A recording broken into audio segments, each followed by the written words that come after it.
Episode 1. Once Upon a Time in the West. The episode opens with the trio recording a wrap-up podcast episode about their previous case. During the recording, a brief power surge occurs, which Oliver attributes to the building's incinerator being used. Charles is concerned that Saz hasn't returned after going to his apartment to get a bottle of wine. When they get in his apartment, her body is gone and they don't notice the bullet hole or the blood on the floor. The next morning, Charles receives a text from someone pretending to be Saz, saying she had to jet off last minute for a job with Scott Bakula in LA. Meanwhile, Oliver is upset because his Broadway play, Death Rattle Dazzle, has been canceled. However, he is cheered up when he learns that Paramount wants to adapt their podcast into a movie and invites them to Hollywood. In Los Angeles, the trio meets with studio executives, including Bev Mellon, who invites them to a party where actors have been cast to portray them. Zach Galifianakis as Oliver, Eva Longoria as Mabel, and Eugene Levy as Charles. Mabel is concerned about how she will be portrayed in the movie, especially after learning that the studio decided to age up her character due to test audience reactions. At the party, Loretta tells Oliver she loves him and asks if he would consider moving to LA. Oliver gets cold feet about proposing, but tells her he loves her too. The episode concludes with the trio breaking into Saz's LA apartment, where they find concerning notes about Charles. Charles receives a call from the Arconia doorman, Lester, who says they are replacing his window that had a bullet hole in it, which confuses him. They return to New York and discover the bullet hole and blood prints, then also Saz's ashes in the incinerator.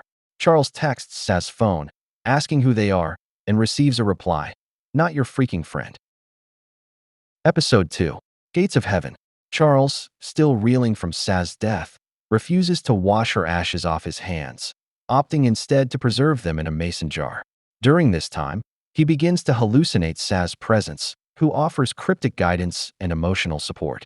Meanwhile, Mabel and Oliver attempt to reconstruct the crime scene, hypothesizing that the shot that killed Saz originated from the West Tower of the Arconia. They decide to use luminol to detect blood traces and narrow down the possible locations of the shooter. As Charles remains in his apartment, he is startled to find Jan, his former girlfriend and convicted murderer, hiding in his closet. Jan explains that she escaped prison after receiving a concerning call from Saz and is now seeking answers. Their reunion is tense, but reveals that Saz had recently confided in Jan about a potential threat, suggesting that Saz may have been trying to protect Charles from something. Meanwhile, Mabel and Oliver continue their investigation in the West Tower, meeting eccentric tenants like Vince Fish, who wears an eye patch due to antibiotic-resistant pink eye.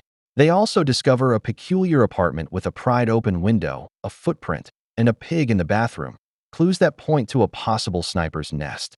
This apartment belongs to someone known as Dudnoff. The episode concludes with Charles and his team conducting a luminol test in his apartment, revealing a bloodstained message, "Tap in."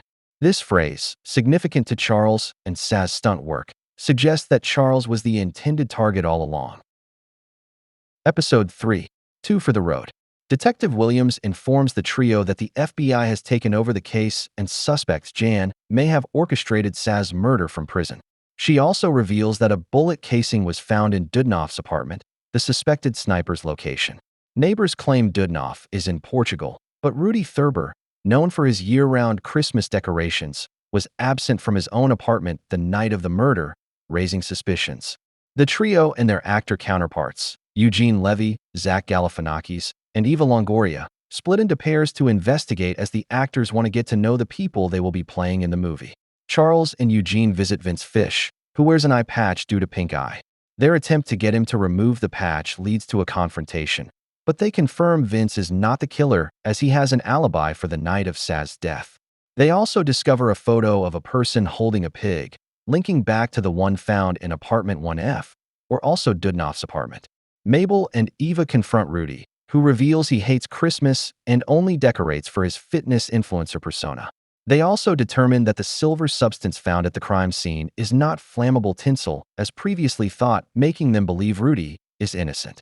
Oliver and Zach monitor the ham radio, where they overhear a cryptic message warning them to stop their investigation or face consequences. This suggests a dangerous individual is aware of their investigating. The episode concludes with Mabel squatting in Dudnoff's apartment, hoping to lure him out, while the team prepares for the escalating threats ahead. Episode 4. The Stunt Man. The episode begins with Charles experiencing a vivid dream where Saz mentions searching for paradise. This prompts him to create a new murder board focused on Saz's life and connections. Meanwhile, Oliver is preoccupied with his relationship with Loretta, noticing unsettling signs that lead him to create a fake Instagram account to monitor her activities. Their investigation uncovers that Saz was following Loretta on Instagram and had posted from a bar named Concussions on the day she died. The trio decides to visit the bar to gather more information. At Concussions, they encounter Glenn Stubbins, who bears a striking resemblance to Ben Glenroy. Glenn reveals that Saz was often in pain due to her stunt work and frequently visited Dr. Maggie, a chiropractor operating out of the bar's backroom. Charles meets with Maggie, who shares that Saz was considering retirement and had a complicated relationship with someone in her life, leading Charles to believe she was referring to him.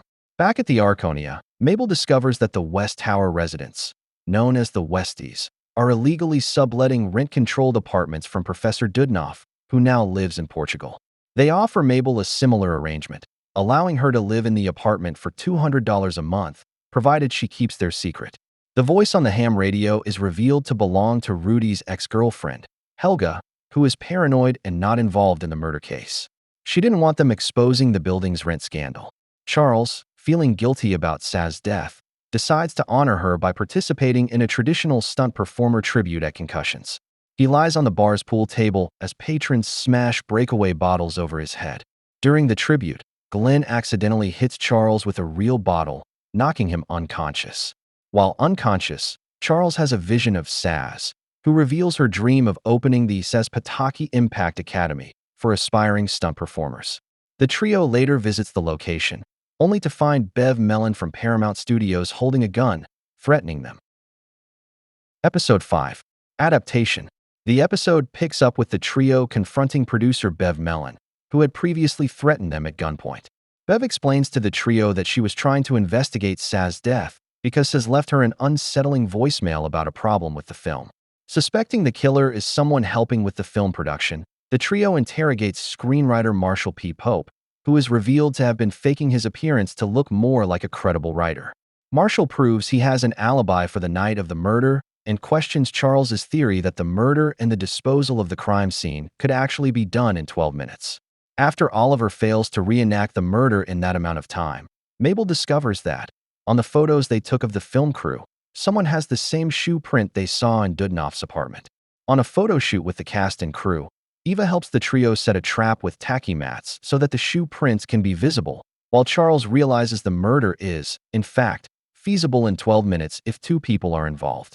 As the trio discovers that directors Tawny and Trina brothers have the exact same shoe prints they are searching for, the lights suddenly go out and a gun is fired. Episode 6. Blow Up. This episode adopts a documentary-style format with the brothers' sisters, Tawny and Trina, narrating their experiences as suspects in the murder investigation. Tawny and Trina were students of Professor Dudnoff in college. We pick up immediately after the cliffhanger from Episode 5, where a gunshot was fired during a photo shoot for the Only Murders movie adaptation. Glenn Stubbins and Zach Galifianakis were injured, but Oliver was unharmed. They conclude Oliver was the target, though. Detective Williams informs the trio that the bullet struck metal in Glenn's head and rebounded into Zach. While examining Saz's remains, Mabel and the team discover 2 left shoulder replacement joints, indicating the presence of a second body in the incinerator. Detective Williams confirms that the second set of joints belongs to Professor Dudnoff, revealing that he has been dead all along, not living in Portugal as previously believed. The trio confronts Tawny and Trina, who admit to being in the Arconia the night Saz died to visit Dudnoff. They express their admiration for him, but deny any involvement in the murders. However, they reveal that they had hidden cameras installed throughout the building for a behind-the-scenes documentary, which they claim was agreed upon in their contract. Upon reviewing the footage, the trio discovers that one of the cameras was not installed by the sisters. This camera links to Saz's phone, and the trio receives messages showing real-time footage of them in their apartments, accompanied by the ominous message, "I'm watching you." Realizing they are being watched by the killer, they decide to leave the Arconia for their safety. Episode 7. Valley of the Dolls. The episode opens with the trio seeking refuge at Charles's sister, Doreen's home in Long Island. Doreen, portrayed by Melissa McCarthy, is a lively and eccentric character, known for her extensive doll collection and vibrant personality. She reveals that she has recently separated from her husband, Mike, and expresses a desire to reconnect with Charles. Their reunion is heartfelt, with Doreen sharing a poignant memory of their mother, displaying the emotional distance that has developed between them over the years. As the group settles in, tensions rise when Loretta arrives unexpectedly, leading to a confrontation with Doreen. The situation escalates into a physical altercation, showcasing the underlying jealousy of Oliver as they both want him. Despite the chaos, eventually Oliver proposes to Loretta and she says yes. Amidst the personal dramas, the investigation progresses. The trio, with the help of actors Eugene Levy, Zach Galifianakis, and Eva Longoria, revisits past events from previous seasons, uncovering connections between Saz's murder and earlier incidents. The actors point out that the killer is possibly the mysterious person who left threatening letters in the Arconia throughout the podcast's very first season, and that the clues on Saz's notes seem to confirm this theory. They then discover that the West Tower residents have been cashing Professor Dudnoff's checks, leading to the revelation that Vince, a member of the Westies, has been impersonating Dudnoff and cashing Social Security checks in his name. Episode 8. Lifeboat. The trio, alongside their actor counterparts, invite the Westies to a card game at Oliver's apartment, aiming to extract information about Dudnoff's death. The evening takes a tense turn when the Westies lock the door, brandish a machete, and confiscate everyone's phones, indicating they are aware of the trio's suspicions.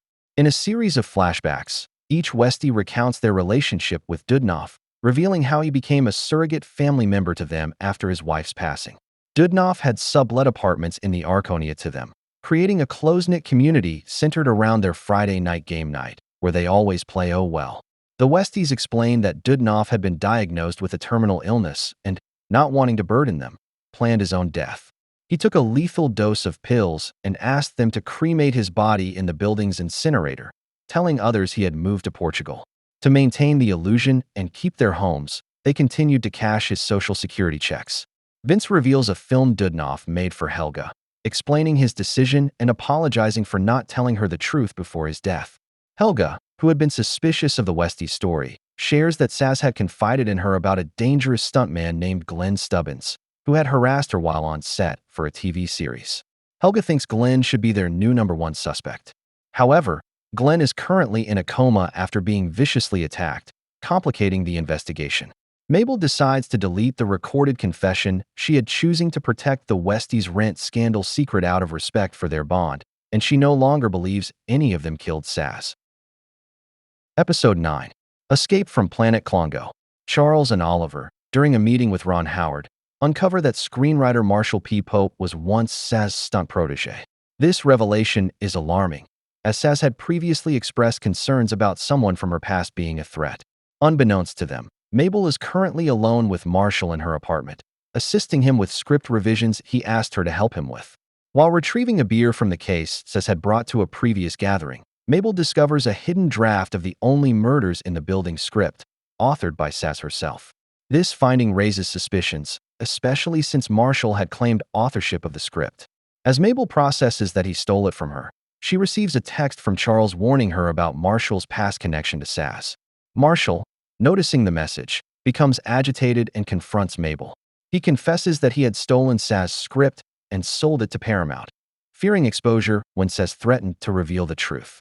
To silence her, he murdered her, making it appear as if Charles was the intended target. And now we are left wondering if he is going to do the same thing to Mabel. Episode 10. My Best Friend's Wedding. Season Finale.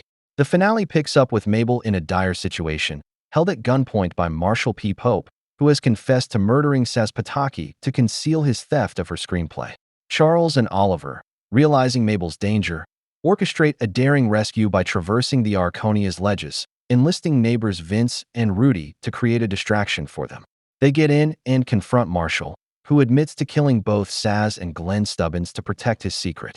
As tensions escalate, Marshall regains control of his weapon, threatening the trio. In a twist you don't see coming, escaped convict Jan Bellows emerges from hiding and fatally shoots Marshall from Charles's apartment, bringing the confrontation to a close. With the immediate danger resolved, the focus shifts to Oliver and Loretta's wedding. The ceremony is a joyful affair, though tinged with bittersweetness as Loretta prepares to depart for an acting role in New Zealand. The couple agrees to maintain their relationship long distance, embracing the challenges ahead. However, the celebration is short-lived.